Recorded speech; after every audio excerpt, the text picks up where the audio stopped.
Hi everyone and welcome to Suzanne's Babies 2020. Can you believe it? 2020. What a lovely round number. And I've got Beatrix with me today and I wanted to show you something. But before I do that, I hope you all had a good evening yesterday, and if you went out to celebrate, I hope you had a really good time and you're not suffering too badly today with the hangover. I can remember when I used to go out celebrating, dancing all night. Yes, I did have a bad hangover the next day. I didn't even manage. I usually lay awake and listen to the fireworks going off, but with this cold and everything, I slept. As soon as I went to bed last night, I just slept through it. And of course, my big son phoned up last night or FaceTimed us so we could sing happy birthday to him. So that was just amazing. And I'm so glad you all enjoyed listening to my story about his birth. It was a very special time for me. And of course, those days they didn't have like scans to give you or anything, or you didn't get much care really anyway. I mean, you went to the midwife once a month and they had took your blood pressure and listened to the baby's heartbeat and pulled your tummy about a bit to see where the baby was laying. But other than that, that was kind of maternity care. And if you've watched Call the Midwife, that's exactly what it was for me. You know, just gas and air. That was it. So yeah, it was lovely thinking back on that and seeing him last night. And I was thinking about that, and when I changed all the babies over from Christmas outfits and put them in a vacuum bag, which is working brilliantly, it really shrinks everything down. It's fantastic. So I'm hoping to have a lot more space. Not to buy new things, Suzanne. No, mustn't buy any more things. I've got a few things coming for my beautiful Eugenie that I bought from that person who was selling half price, and that was just too good to miss. But other than that, I'm going to have to stay off eBay for a while because the babies have got some beautiful things. They've been very lucky with things that have been sent to them, and yeah, so I'm happy. So yeah, brilliant. So I wanted to show you what I changed my beautiful Beatrix into. Now, I don't know if you will have seen this, but this is what our babies used to have when they were born. And it's a cotton nightgown. Well, it's like a warm flannelette. It's a brushed cotton. And they used to have these with their little bare legs. And it had some kind of decoration usually. This one's got embroidery at the top.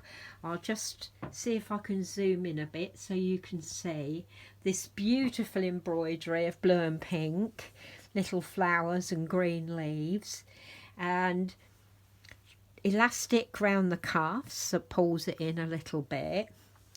And all it has at the back, sorry darling, are you sleeping?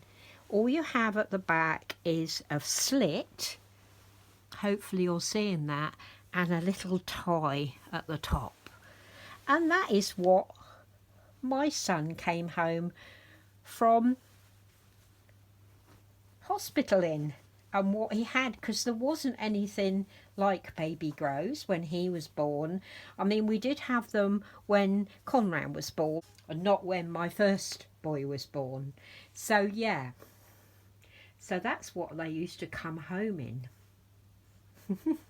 And of course, with it being December, well, actually, I was in hospital for 10 days after I had him, because in those days, you were taught how to bath them, how to change their nappies, how to feed them, everything to do with a baby, you were taught.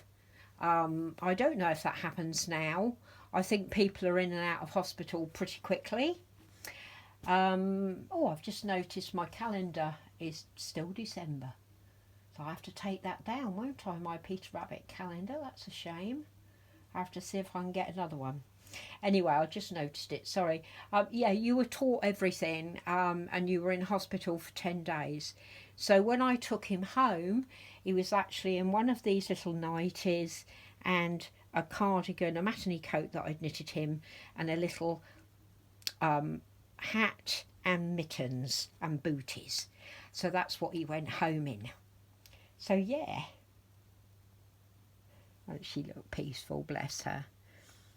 Just love this baby. And I love silicones. And this is something that one of my lovely subs asked me. Would I explain why I find this medium so attractive? And it is because they look so realistic. I'm not saying that reborns don't, but they move very realistically. You know, her head flops. You can move her head. She poses very well. I know a lot of people don't like the way that they move, that silicones move, but I actually love it. And I love the squidginess of them. Reborns are beautiful, don't get me wrong. I still love reborns. But for me, silicones are just wonderful. And Beatrix, as you know, is full-bodied, whereas all my other babies, all my other silicones are partial silicones, and that means they've got a silicone head, silicone limbs, but they've got a doe-swayed body, the same as a reborn. So they are even more cuddly, in my eyes, than a full-bodied. I mean, Beatrix is lovely and cuddly. I do cuddle her a lot. She has my heart, this baby, and she won't ever leave my nursery. She is just the moon and stars, this baby. She isn't as cuddly as Eugenie and Christopher Robin. And Eugenie is actually even more cuddly than Christopher Robin because she's a bigger baby. She really is like a newborn baby, or what I'm used to as a newborn baby, because both my boys were big. They were 9.5 pounds and 8.5 pounds, or 8 pounds 5 ounces, something like that. But yeah, and that is why I prefer this medium. They are more expensive, but if you look on the second-hand market, you can get a good bargain. Eugenie was on the second-hand market, and so was Christopher Robin. And I got them both for what I think was a good price. Whereas Beatrix, as you know, was new. So she was an expensive baby. But yeah, that's why I prefer them. Their squidginess, their realism. I mean, the ones with armatures like Eugenie and Beatrix have, where you can straighten their arms and bend their arms and put them in different positions, they're even better because, you know, you can actually move them about and pose them better. But yeah, so I hope that helps you understand why I prefer these. But I do love reborns, and you can get some beautiful reborns. I got Emma Esther, my beautiful smiling baby. She is gorgeous. So I'm not saying one is better than the other. It's my personal preference. And my personal preference are these. I just love them. I love the squidginess of them. I love the fact that you can feed them and put things in their mouth and how detailed they are. I mean, I know some reborns are detailed as well now. But, oh, I just love the squidginess. The squidginess of these babies is just gorgeous. It feels like a real baby to me, rather than vinyl. So that's the answer to that. I've had a very, very busy morning. We've just taken down all the Christmas decorations. So the house looks twice as big and bare now. I don't know how that works, but it does. So yeah, it looks a bit strange. But myself and Conrad are popping out shortly. We're going out to see Jojo Rabbit. So I thought I'd pop on and do a video and say hi to Suzanne's Babies 2020 And I hope you all stick with me during this year. There's going to be a lot of changes in my nursery. Some of my babies will go, as I told you, but some, like this one, is staying always. So you'll have a great rest of your 1st of January, and we'll see you again soon. Say mwah. Big kisses to my godmother. Mwah. Love you, ladies and gentlemen.